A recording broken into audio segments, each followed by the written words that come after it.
Baik ya Tuhan, hadirat-Mu nyata di tempat ini, di tempat kami masing-masing. Kami percaya Engkau terus tuntun kami dalam hadirat-Mu ya Tuhan. Dan kemuliaan hanya bagi nama Tuhan Yesus. Tidak kami ambil sedikit pun ya Tuhan, sebab motivasi kami hanya menyenangkan hati Tuhan melalui seluruh kehidupan kami. Terima kasih Tuhan, terima kasih. Pimpin kami semua Tuhan. Kami bersyukur untuk hadirat-Mu yang terus memberikan kami kekuatan yang baru. Terima kasih Engkau jamah kami dimanapun kami berada. Terima kasih Tuhan Yesus. Terima kasih Bapa. Terima kasih Tuhan. Kami juga bersyukur, kami teringat Indonesia. Tuhan berkati bangsa kami Indonesia.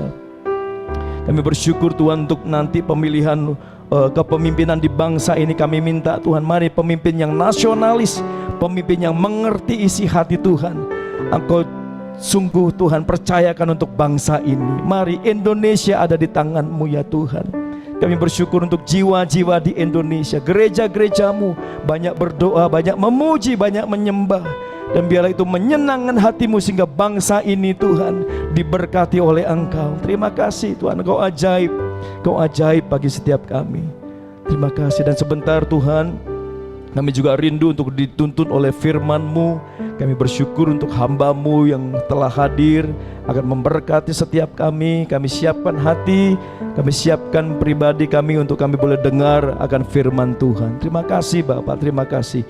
Kami bersyukur dalam nama Tuhan Yesus yang siap dengar firman Tuhan. Katakan amin. Saya mempersilakan hambanya. Puji Tuhan. Shalom Bapak Ibu sekalian yang dikasihi Tuhan. Selamat malam semuanya. Apa kabar? Puji Tuhan. Malam ini saya ingin membagikan satu pengalaman pribadi yang saya percaya juga kita semua sedang mengalami. Sekarang ini saya sedang dalam masa penantian. Penantian apa? Penantian dari janji Tuhan. Saya sampai sejauh hari ini saya melihat banyak sekali janji-janji Tuhan itu tidak pernah tidak ditepatin. Semuanya ditepatin, saudara.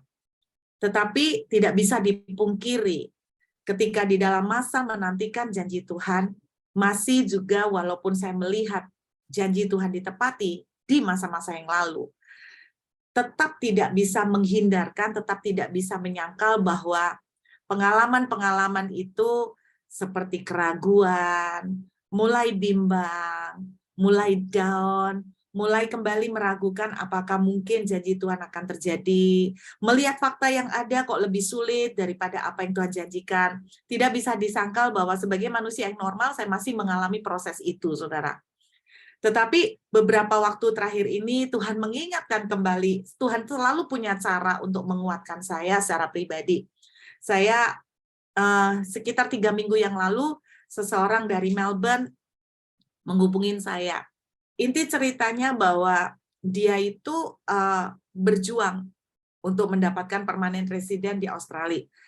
Tetapi melalui serangkaian ujian, serangkaian tes bahasa Inggris, dia gagal di poin itu. Karena kalau poin itu gagal, maka secara peraturan tidak bisa, saudara. Jadi poin yang cukup penting, namanya istilahnya itu begini, kamu minta untuk bisa tinggal di Australia, kamu minta untuk menjadi permanent resident di Australia, tetapi kamu tidak bisa bahasa Inggris. Dan dia di Indonesia lulusan, istilahnya lulusan SMA aja. Jadi dia berjuang untuk mendapatkan bisa goal dengan bahasa Inggris IELTS, tetapi saudara, yang diminta dari tes IELTS itu adalah nilai 6, harus bisa sampai nilai 6. Dan dia selalu setiap kali ujian IELTS nilainya adalah 5, jadi nggak pernah nyampe. Sampai akhirnya dia sudah melewati tes itu 37 kali. Wah, itu kalau dihitung duit berapa Bapak Ibu, satu kali tes itu sekitar $3.300. Nah, Anda kali aja 37 kali berapa duit sudah keluar. Dan pada waktu beberapa minggu yang lalu ketika dia menelpon saya, dia betul-betul dalam kondisi puncak, yang artinya dia betul-betul meragukan Tuhan, dia betul-betul kecewa dengan Tuhan, dia bahkan sampai mengancam mengancam kalau nggak dapat permanent resident, dia betul-betul nggak mau balik ke Tuhan. Dia nggak mau ke gereja. Jadi sampai pada posisi itu.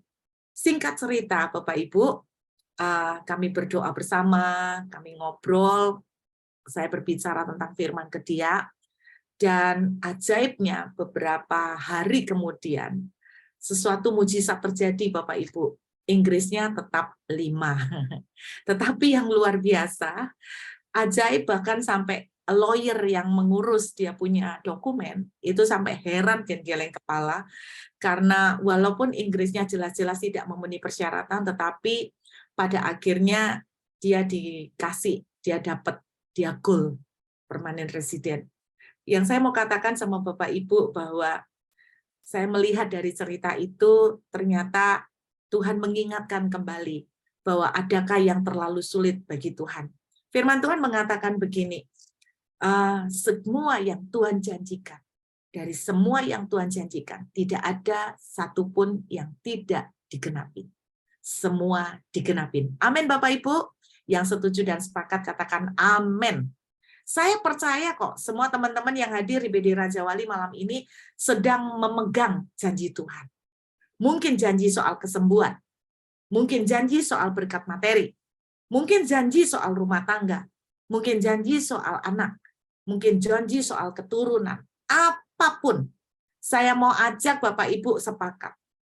Dari semua yang Tuhan janjikan, tidak ada satupun yang tidak digenapi. Semua pasti digenapi. Amin. Saya mau mengajak kita melihat bagaimana perjalanan sebuah perjanji. Bagaimana sebuah janji Tuhan itu harus melewati sebuah perjalanan.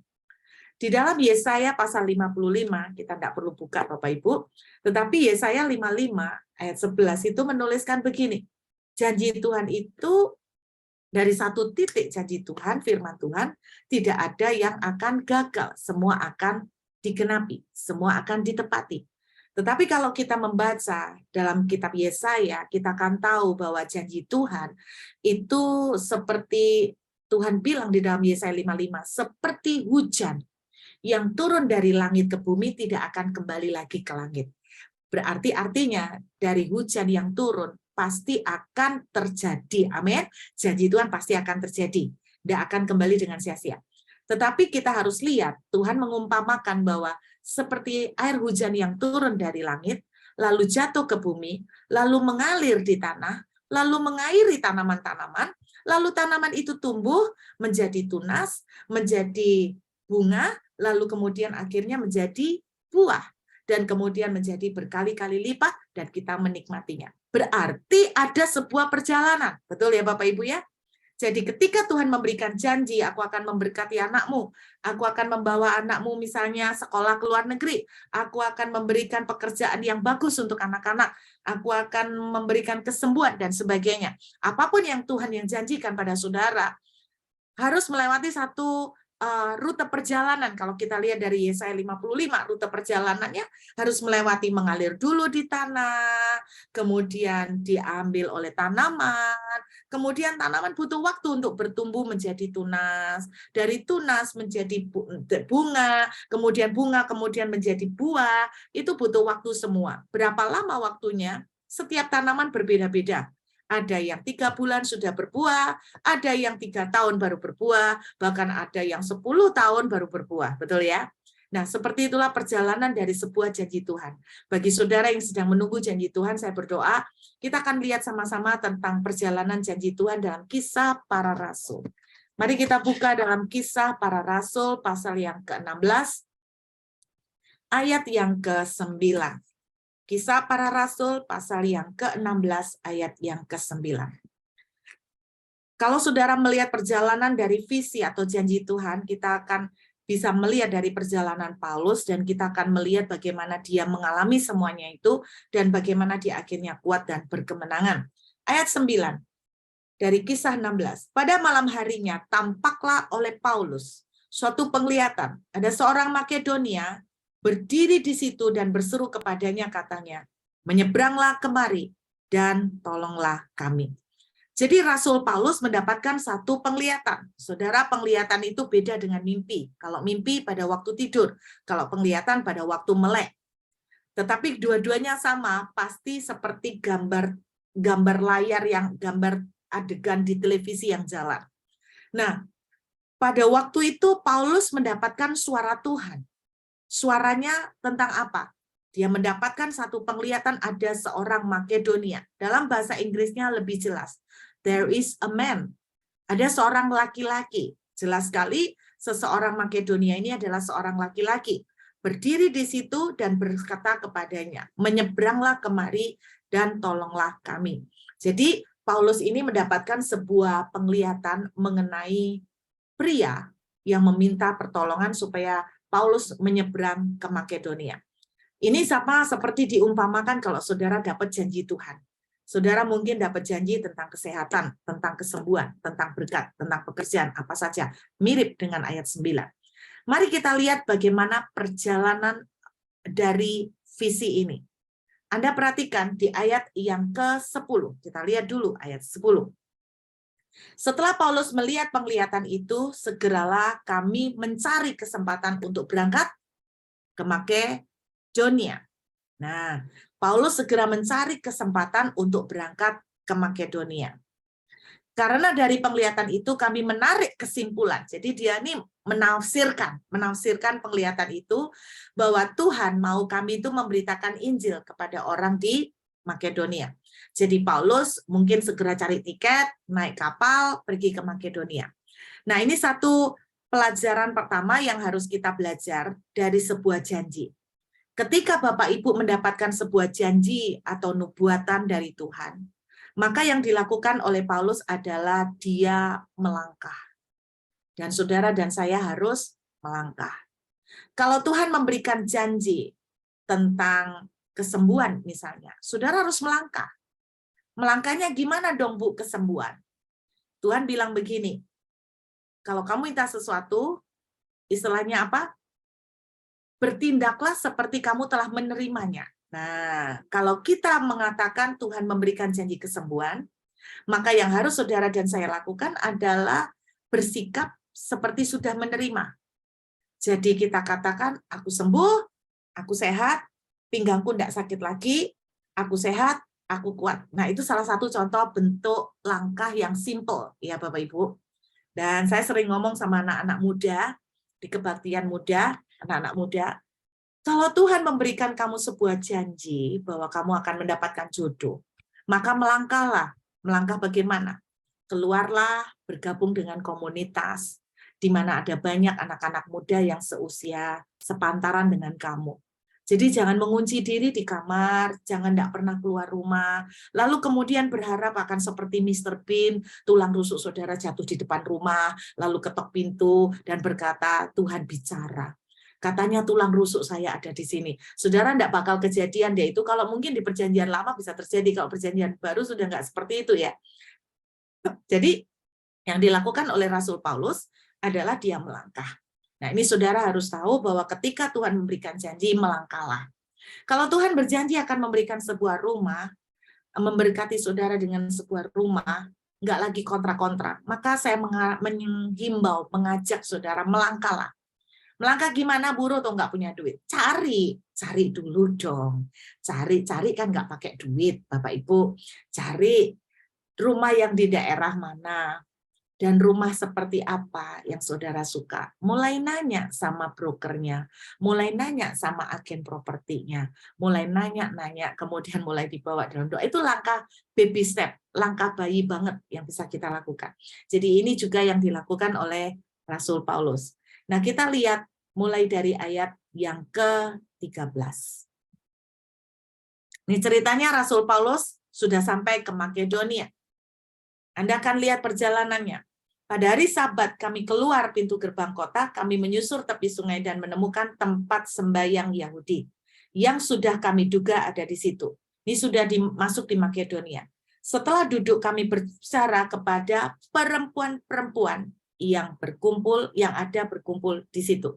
Nah, perhatikan Bapak Ibu, ketika Paulus mendapatkan janji Tuhan soal Makedonia, ada seorang pria yang lagi butuh diinjilin. Yang pertama ditemui oleh Rasul Paulus ketika ketemu di Makedonia bukan seorang pria, tapi yang pertama kali ditemukan oleh Rasul Paulus adalah perempuan. Nggak berhenti sampai di sana, lihat, perempuan. Oke? Yang ditemukan oleh Rasul Paulus adalah perempuan. Sama sekali tidak ada prianya. Kita lihat ayat yang ke-14. Seorang dari perempuan-perempuan itu ada yang bernama Lydia turut mendengarkan. Jadi perempuan semua.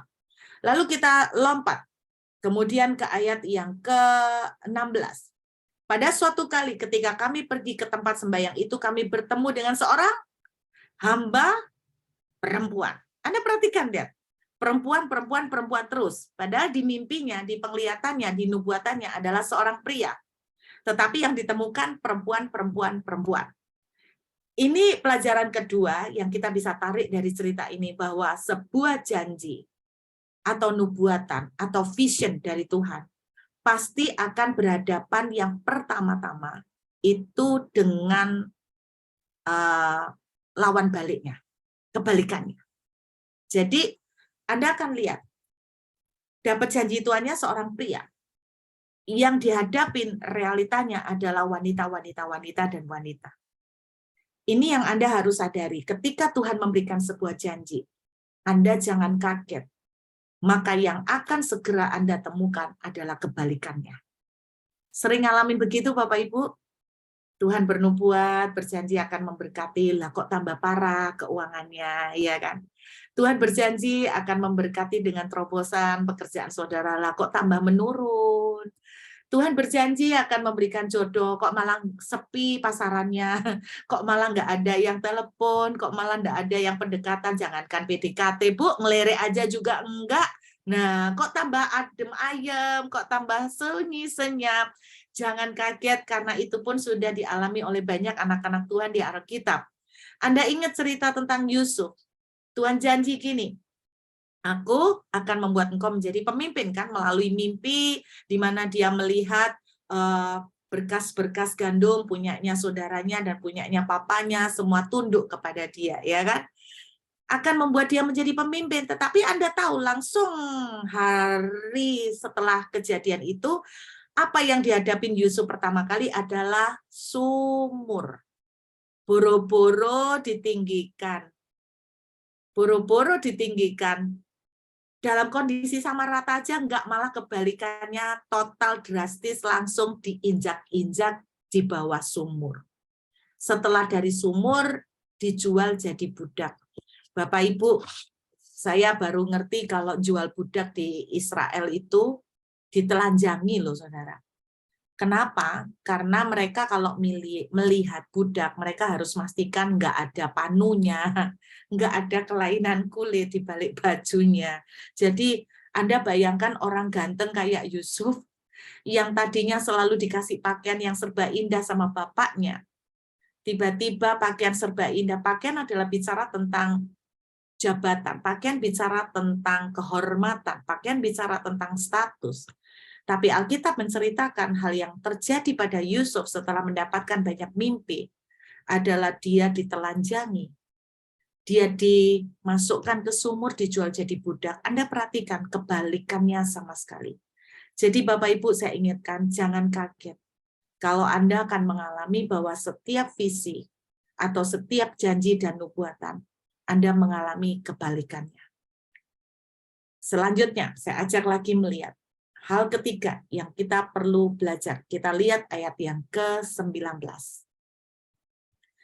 Ketika tuan-tuan perempuan itu melihat bahwa harapan mereka akan mendapat penghasilan lenyap, mereka menangkap Paulus dan Silas, lalu menyeret mereka ke pasar untuk menghadap penguasa. Kalau Anda melihat di ayat ini, apakah visi yang dialami oleh Rasul Paulus digenapi? Sama sekali tidak. Anda lihat, pertama kali dia ketemu para perempuan. Perempuan-perempuan yang dia temuin pertama masih baik-baik. Lihat. Kemudian di ayat 16 kita baca tadi, dia ketemu perempuan gila. Kenapa saya bilang perempuan gila? Kelihatannya Alkitab menuliskan perempuan ini punya roh tenung. Dengan tenungannya, tuan-tuannya memperoleh penghasilan besar. Anda perhatikan ayat 17. Perempuan ini bukan cuma punya roh tenung, tapi gila menurut saya. karena mengganggu sekali. Ia mengikuti Paulus dan kami dari belakang sambil berseru katanya, orang-orang ini adalah hamba Allah yang Maha Tinggi. Mereka memberitakan kepadamu jalan kepada keselamatan. Berita yang diteriakkan oleh perempuan gila ini benar, tidak salah. Bahwa Paulus memang hamba Tuhan. Dan yang diberitakan memang jalan keselamatan. Tetapi masalahnya perempuan ini berteriak-teriak. Setiap menit berteriak-teriak. Alkitab menuliskannya, ayat 18, hal itu dilakukannya beberapa hari lamanya. Jadi kalau boleh saya simpulkan, kehadiran perempuan ini bukan mensupport pemberitaan Paulus untuk menginjil, tapi justru mengganggu, makin mengganggu.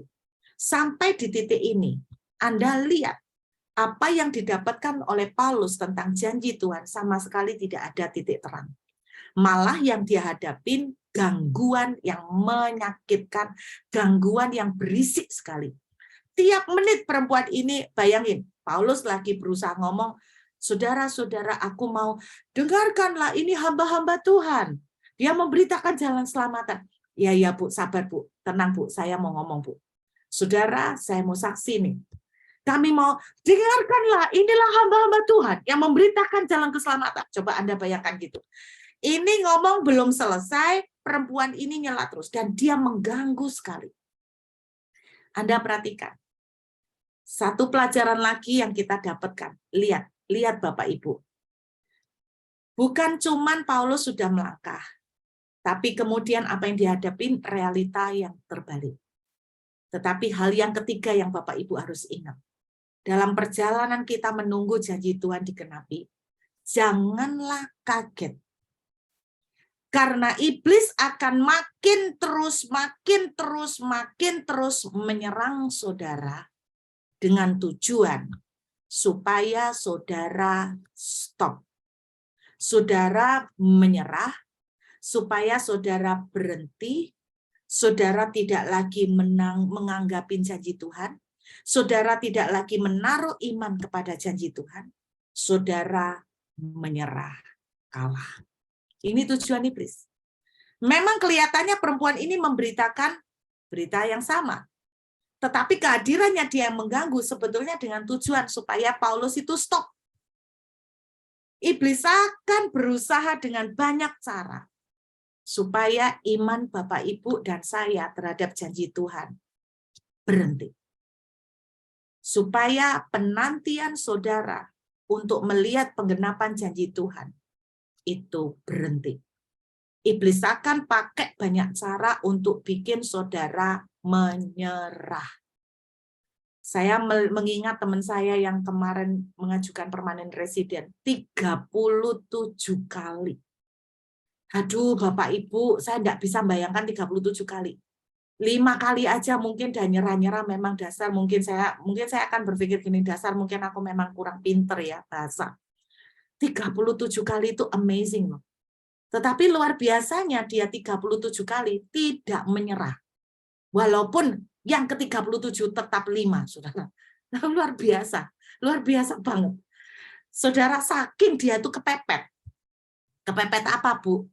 Kalau dia enggak kepepet, saya percaya dia akan terus ngambil tes Inggris yang ke-38. Cuman dia tuh kepepet. Kepepet apa? Umur. Jadi, di Australia ini kalau Anda ngajukan PR, sudah melewati umur 45, enggak bisa. Nah, dia ini bulan Maret ini 46. Jadi enggak nutut. Gitu loh Bapak Ibu. Sobok nutut, kalau misalnya ada waktu, saya yakin dia akan teruskan. Ini orang yang saya pikir, gila banget. 37 kali loh.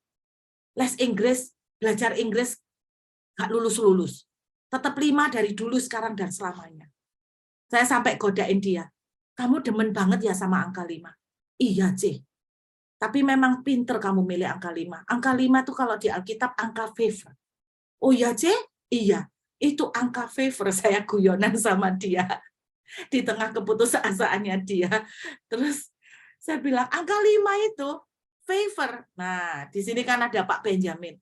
Pak Benjamin, angkanya Benjamin tuh 5, Pak. Wah, jadi jangan ditembak ya Pak Lutri, nggak akan keluar. Cuman angkanya Pak Benjamin tuh angkanya 5, Pak. 5 itu favor. Nah, kalau kita belajar tentang tokoh Benyamin di Alkitab, hidupnya penuh dengan favor.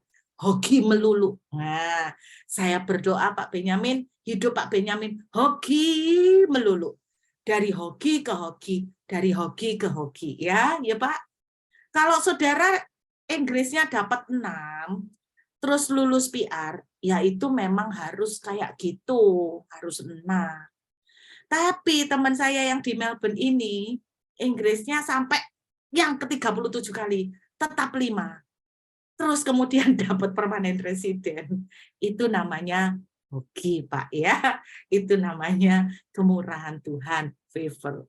Nah, saudara bayangkan, iblis itu akan berusaha mengganggu sampai akhirnya supaya menghentikan saudara. Ternyata Rasul Paulus tidak berhenti. Ketika perempuan ini mengganggu, membuat berisik, Rasul Paulus tengking, demi nama Yesus, aku menyuruh engkau keluar dari perempuan ini. Seketika juga roh itu keluar, mandek deh perempuan ini berhenti. Nah, Anda lihat ayat 19, iblis tidak berhenti. Oke? Jadi kalau saya mau bilang sama saudara, iblis tidak akan berhenti. Kalau begitu, saudara jangan berhenti. Jangan biarkan iblis berhasil membuat saudara berhenti. Lihat, iblis tidak berhenti.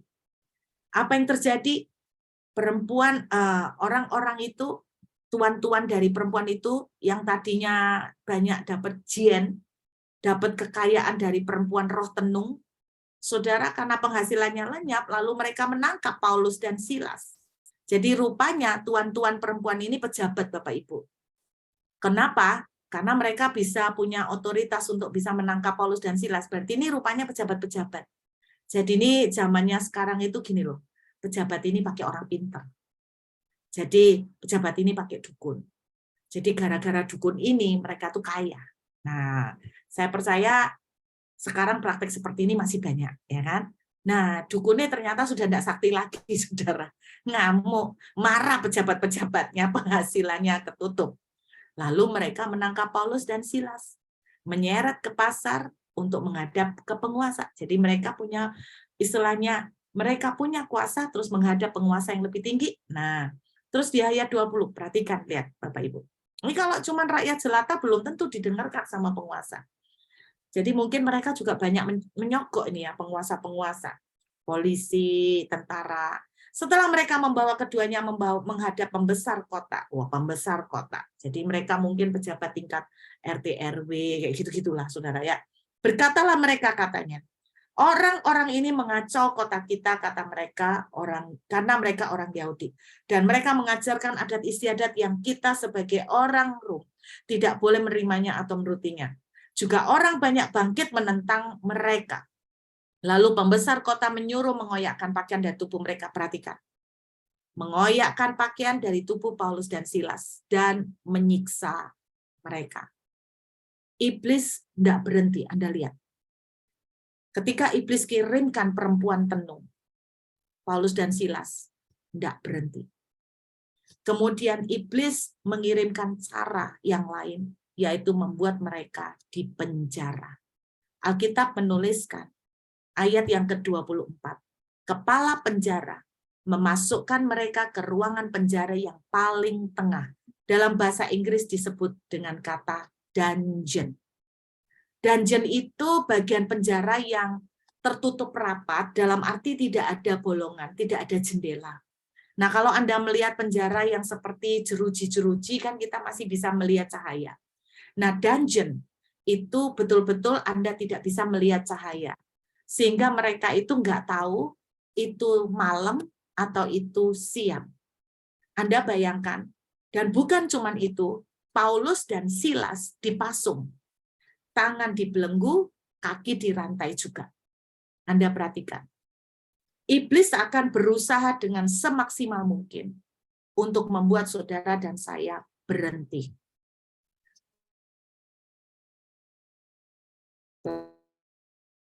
Pelajaran yang ketiga, iblis akan berusaha membuat saudara dan saya berhenti menantikan janji Tuhan sampai digenapi. Berapa banyak orang yang mendapatkan janji Tuhan akan mendapatkan keturunan. Kemudian di tengah perjalanan mereka menyerah. Dan mereka bilang, mungkin memang sudah takdir bahwa saya tidak akan dapat keturunan. Saudara, kalau Tuhan sudah berjanji, dia akan menepatin. Saya pernah ketemu dengan seorang teman di Surabaya, seorang pendeta dari sebuah gereja kecil di daerah Surabaya Timur. Pada waktu dia umur 29 tahun, dia mengalami menopause dini karena sebuah kesalahan malpraktek. Jadi satu kali dia mengalami seperti ada tumor di dalam kandungan, di dalam rahim, sehingga akhirnya dia dioperasi, dan dokter yang mengoperasi dia ngawur. Sehingga apa yang terjadi, indung telurnya diangkat 1. Tetapi anehnya Bapak Ibu, anehnya juga, walaupun indung telurnya diangkat 1, indung telur yang satu lagi entah gimana tidak berfungsi. Sehingga pada umur 29 tahun dia berhenti menstruasi. Dan kemudian ketika dia periksa ke dokter, dia positif mengalami menopause dini. Ketika dia menikah sekitar umur 30-an, sebelum dia menikah, suami yang mau menikahi dia kasih tahu, pria yang menikahi dia itu dikasih tahu, kalau kamu mau menikah sama saya, kamu harus siap untuk tidak punya anak. Sebab saya sudah pasti tidak bisa punya anak. Suaminya sebelum menikah bilang, iya, aku menerima kamu apa adanya. Berjalan dengan beberapa tahun pernikahan, tiba-tiba suaminya berubah pikiran. Dan dia bilang, asik ya kalau kita punya anak. Kamu kan sudah tak kasih tahu kalau kita tidak akan punya anak, karena aku udah tidak bisa. Suaminya bilang, kan tidak ada yang mustahil bagi Tuhan. Setiap beberapa kali suaminya selalu ngomong begitu, istrinya sampai ngamuk. Saudara, satu kali seorang hamba Tuhan pernah tumpang tangan kepada mereka berdua dan menubuatkan bahwa mereka akan dikaruniai keturunan. Istrinya ketawa, Bapak Ibu, sama seperti Sarah ketawa. Bagaimana mungkin aku punya keturunan? Wong aku sudah menopause, tidak pernah mengeluarkan sel telur. Jadi sudah berapa tahun menopause. Itu yang terjadi, Bapak Ibu. Tapi janji Tuhan itu ya dan amin. Saya mau kasih tahu buat Bapak Ibu, 1 tahun kemudian dari sejak dia dinubuatin, tiba-tiba beberapa bulan, tiba-tiba perutnya itu tambah lama tambah besar. Dia berpikir, waduh, jangan-jangan tumor saya kembali lagi. Tumor saya balik. Dan kemudian dia periksa ke dokter, tidak pernah terbersit dalam pikirannya bahwa dia hamil. Karena dia tidak pernah bisa tahu kapan dia terlambat. Karena dia sudah lama tidak pernah mens. Ternyata dia positif, sudah hamil sekitar 4 bulan. Saudara, hampir 4 bulan. Yang saya mau katakan pada Bapak Ibu adalah begini. Bayangkan, saya membayangkan ceritanya dia itu seperti Sarah. Sudah dalam kondisi menopause, masih bisa hamil. Kalau Tuhan sudah berjanji, Abraham bilang begini, sebab engkau berkuasa untuk melakukan apa yang kau janjikan. Amin, Bapak Ibu. Tetapi iblis akan berusaha untuk membuat saudara berhenti dan menyerah. Tetapi yang hebat dari yang dilakukan oleh Paulus dan Silas, Anda lihat. Pada waktu Paulus mendapatkan visi dari Tuhan, bahwa dia akan menjumpai seorang laki-laki yang butuh diinjili. Dia temukan hanya perempuan semua. Tapi Anda lihat apa yang dilakukan oleh Rasul Paulus. Waktu yang dia temukan hanya perempuan, dia tidak berhenti menginjil loh Bapak Ibu. Dia tetap memberitakan Injil, walaupun bukan laki-laki dari Makedonia. Di dalam mimpinya, laki-laki. Dan mungkin, kalau saudara dan saya di posisi Rasul Paulus, mungkin kita akan bilang begini, oh, bukan laki-laki, jadi aku ya tidak usah menginjil, bukan laki-laki kok. Tetapi Anda lihat, Rasul Paulus tetap memberitakan Injil, walaupun bukan laki-laki. Anda perhatikan itu. Intinya, pelajaran yang berikutnya yang saya mau ingatkan pada Bapak Ibu di dalam menunggu janji Tuhan adalah ketika visi atau vision berlawanan dengan realita, tetaplah stick to the mission. Tetaplah melakukan misi saudara. Tetaplah Kerjakan apa yang menjadi bagian saudara, yang bisa saudara lakukan. Jangan menyerah. Seandainya perempuan 12 tahun pendarahan menyerah, Alkitab menuliskan dia sudah berobat dengan segala macam cara dan sudah habis uangnya. Berarti wanita ini sudah jatuh miskin dan tidak juga sembuh. Seandainya hari itu dia menyerah, dia tidak akan pernah mendapatkan mujizat. Saya kagum juga dengan kenalan saya dari Melbourne, 37 kali ujian Inggris, tidak menyerah. Itu saya bilangkan pada Bapak Ibu, kalau dia belum terlambat umurnya, dia akan ujian.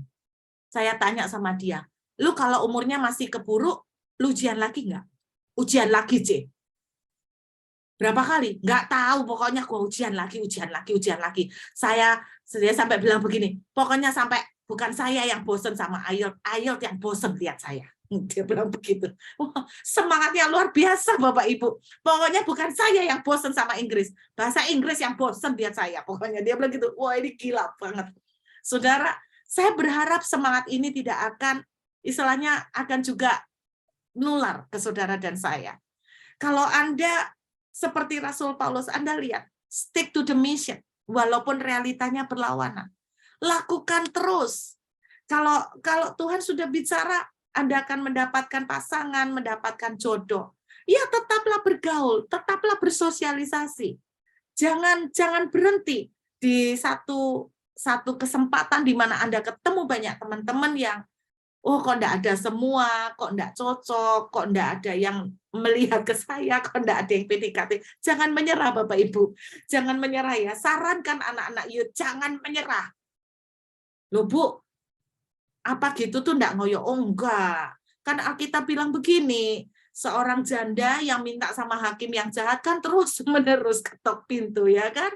Sampai hakimnya bosen. Saya percaya ini yang terjadi pada teman saya di Melbourne.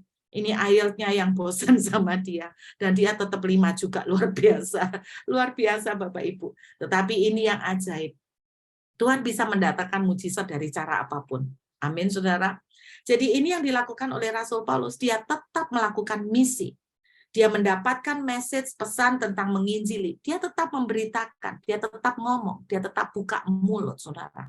Ya kan? Dia tetap buka mulut. Hasilnya apa? Lihat, ada seorang perempuan bernama Lydia yang ditobatkan, ya kan? Seorang penjual kain ungu tua. Ada perempuan lagi yang ditobatkan. Siapa? Dukun tadi itu ditobatkan. Coba Rasul Paulus tidak menginjil, tidak ada buahnya Lydia dan perempuan dukun itu. Anda bisa lihat, tetap tidak ada yang kebetulan Bapak Ibu. Ada buah-buah yang dihasilkan dari apa yang kita lakukan. Lihat, iblis tidak berhenti kan? Paulus sama Silas dibikin, ditaruh, dijebloskan di penjara yang paling gelap. Mungkin iblis itu kalau ngomong itu kayak gini, rasain kamu ya. Ngomong terus, kamu mau ngomong sama siapa? Ayo, ngomong. Siapa yang kamu mau beritain Injil sekarang? Ngomong tuh sama tembok. Tapi yang amazing, Anda lihat nih ya, ayat 25, perhatikan. Beneran nih, Paulus dan Silas tetap ngomong sama tembok, Bapak Ibu, beneran. Ayat 25, tetapi kira-kira tengah malam, perhatikan. Paulus dan Silas berdoa dan menyanyikan puji-pujian kepada Allah. Dan orang hukuman lain mendengarkan mereka. Jadi rupanya suaranya keras nih Bapak Ibu ya. Jadi mungkin sampai ruangan yang penjara yang di depan ini dengar. Karena mereka suaranya keras. Anda lihat, tembok pun tidak bisa menghalangi Paulus untuk berhenti membuka mulutnya. Saya mau ini menjadi semangat buat kita semua. Jangan berhenti untuk melakukan apa yang bisa saudara lakukan.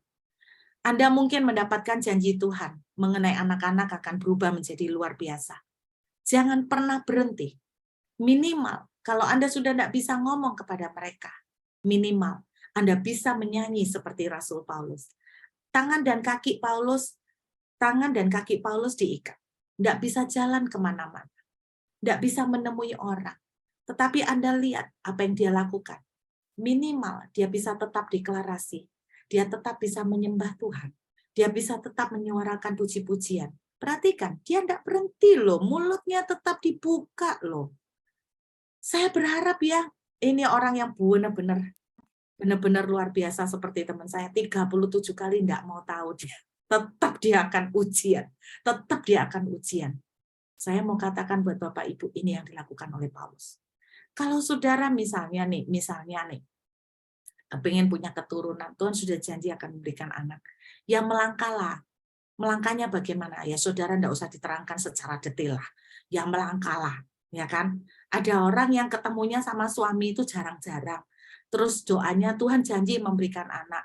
Saya kan jawab gini, gimana Tuhan mau memberikan lu anak? Lu melangkah aja enggak? Ya kan? Iman tanpa perbuatan mati. Melangkahlah. Berapa banyak, Bu? Ya sesering mungkin, sebanyak-banyaknya. Terus kemudian apa yang bisa kita lakukan? Kita lakukan. Kalau sampai pada satu titik, udah Bu capek Bu, masa bekerja terus capek Bu. Kalau sampai pada satu titik saudara lelah, minimal mulut kita bisa menyembah, minimal kita bisa menaikkan pujian, kita tetap bisa masuk di dalam penyembahan. Saya percaya yang didoakan oleh Rasul Paulus adalah begini, Tuhan, aku percaya janjimu ya dan amin. Aku tidak mengerti kenapa sampai hari ini aku belum melihat penggenapan janjimu. Tetapi kepadamu aku percaya.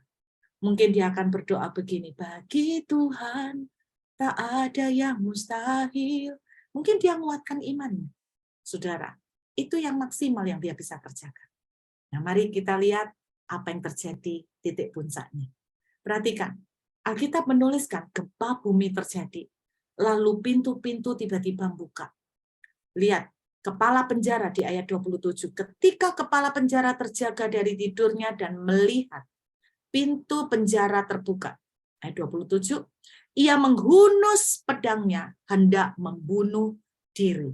Karena ia menyangka bahwa orang-orang hukuman telah melarikan diri. Saudara, sebelumnya kepala penjara sudah dipesanin supaya menjaga mereka dengan sungguh-sungguh, menjaga Paulus dan Silas dengan sungguh-sungguh di ayat 23. Saudara bisa temukan, kepala penjara diperintahkan untuk menjaga mereka dengan sungguh-sungguh. Lah, tiba-tiba terjadi pintu penjara buka semua, langsung kepala penjara mati dah gua, udah mati nih. Dia pikir sudah semua pasti keluar. Siapa yang enggak bakal keluar? Wong penjara pintunya dibuka kok. Dia sampai menghunus pedang dan dia hendak membunuh diri. Perhatikan ayat 28. Ini titik puncaknya. Tetapi Paulus berseru dengan suara nyaring katanya, jangan celakakan dirimu, sebab kami semuanya masih ada di sini. Saudara, Paulus bilang, jangan Pak, jangan bunuh diri. Kami masih ada di sini. Kami masih ada di sini.